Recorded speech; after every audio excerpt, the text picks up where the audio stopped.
'Daaku', 'Daaku Maharaj'. So, present చూసుకున్నట్లయితే 'సంక్రాంతి' విన్నర్‌గా 'డాకు మహారాజ్' నిలవనప్పటికీ మంచి కలెక్షన్‌తోనైతే దూసుకు వెళ్ళిపోతుంది భయ్యా. తర్వాత చూసుకున్నట్లయితే 'అఖండ' నుంచి ఒక సాలిడ్ అప్డేట్ అయితే మన ముందుకు వచ్చింది. ప్రెజెంట్ జనరేషన్‌లోని ఒక సీక్వెల్ అంటే అందులో స్టోరీ లేకపోయినా, అందులో ఏ మాత్రం ఏది చిన్న కంటెంట్ కూడా లేకపోయినా సీక్వెల్ అంటే మాత్రం ఆడియన్స్ పిచ్చ పిచ్చగా దానికైతే పడి సత్తున్నారు భయ్యా. దానికి ఉదాహరణ మనకి ఇదని చెప్పుకోవాలి. ఏదేంటంటే మనకు తెలుసు కదా! 'పుష్ప 2'. 'పుష్ప 2లో కంటెంట్ అంతగా లేకపోయినా సరే సినిమా మాత్రం వేరే లెవెల్‌లో ఆడేసింది. అంటే కంటెంట్ అంటే దేని గురించి? వాళ్ళ భార్య గురించి మాత్రమే. ఆ విధంగా ఆడినప్పటికీ అంటే కంటెంట్ లోపల ఏమీ లేకపోయినా సరే సినిమా మంచిగా ఆడేస్తుంది కదా! అనే విధంగా అయితే స్టోరీ లైన్ లేకపోయినా సరే ఆడేస్తుంది కదా! అనే విధంగా అయితే సీక్వెల్ ప్రకటిస్తున్నారనమాట. అదే విధంగా 'అఖండలోని' కూడా ఒక సెకండ్ పార్ట్ సీక్వెల్ ఉంటున్నట్లు బోయపాటి గారైతే మనకు చెప్పడం జరిగింది. సో, అది కూడా అనౌన్స్‌మెంట్ ఇచ్చేసారు. ఆల్రెడీ ఇది సెప్టెంబర్‌లోనే ఎప్పుడో మూవీ కూడా రిలీజ్ చేస్తున్నట్లు ఒక న్యూస్ గూడా మనకు చెప్పడం అయితే జరిగింది. ఒక అప్డేట్ గూడా. ఆల్రెడీ దీనికి సంబంధించిన షూట్ గూడా స్టార్ట్ అయిపోయింది. మొన్నటికి మొన్నే షూటింగ్ అయితే స్టార్ట్ చేసామని ఒక ఇంటర్వ్యూలోనైతే చెప్పడం జరిగింది భయ్యా.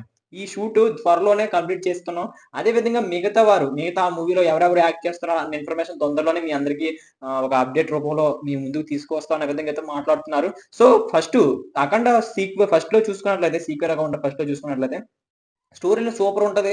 అదే విధంగా అందులో ఉన్న మొత్తం అంతా సూపరుంటది. మరి దానికి సీక్వెల్‌గా వస్తుంది కాబట్టి ఇందులోని ఏ విధమైన ఎక్స్‌పెక్టేషన్స్ పెట్టుకోవచ్చు అన్నది మనం ప్రత్యేకంగా మాట్లాడుకోనవసరం లేదు. ఎందుకు అంటే అది అంత పెద్ద బ్లాక్ బస్టర్ అయ్యింది గనక ఖచ్చితంగా ఎక్స్‌పెక్టేషన్స్ ఈ మూవీ మీద ఉంటాయి. అదే విధంగా 'పుష్ప 2' అదే విధంగా 'పుష్ప 1' మీద కూడా జరిగిందన్నమాట. 'పుష్ప 1' అంత పెద్ద హిట్ అయిన తర్వాత అదే ఎక్స్‌పెక్టేషన్స్ ఈ మూవీ మీద 'పుష్ప 2' మీద కూడా ఉండడం కారణం చేత ఆ మూవీ అంత పెద్ద హిట్ అయిందన్నమాట. సో, 'అఖండ' అంత పెద్ద హిట్ అయిన తర్వాత 'అఖండ 2' మీద గూడా ఆ విధమైన ఎక్స్‌పెక్టేషన్స్, ఆ విధమైన అంచనాలు ఉంటాయి. అందులో స్టోరీ లైన్, అందులో కంటెంట్ లేకపోయినా సరే, అదే విధమైన ఒక ఇదుంటది ఖచ్చితంగా సరే. ఆ విధమైన అట్రాక్షన్. సో, ఆ మూవీ గూడా పెద్ద బ్లాక్ బస్టర్ అవ్వాలని కోరుకుంటాను మనస్ఫూర్తిగాన. మరి మీకేమైనా అప్డేట్స్ తెలిసుంటే మన ఛానెల్‌లో కామెంట్ చేసేయండి. మీకు ఈ ఇన్ఫర్మేషన్ నచ్చిందని అనుకుంటున్నాను భయ్యా. ఖచ్చితంగా సరే ఈ ఇన్ఫర్మేషన్ మీకు నచ్చిందని అనుకుంటున్నాను. మీకు నచ్చింది గనక మన ఛానెల్‌ని సబ్స్క్రైబ్ చేసుకొని బెల్ ఐకాన్ అయితే క్లిక్ చేసుకోండి.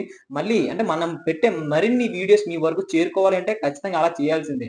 సో, మీకేమైనా అంటే నేను చెప్పింది నచ్చుంటే మీ అభిప్రాయం ఏదైనా మాకు చెప్పాలి అనుకుంటే ఖచ్చితంగా కామెంట్ బాక్స్‌లో అయితే మెన్షన్ చేసేయండి. Thank you.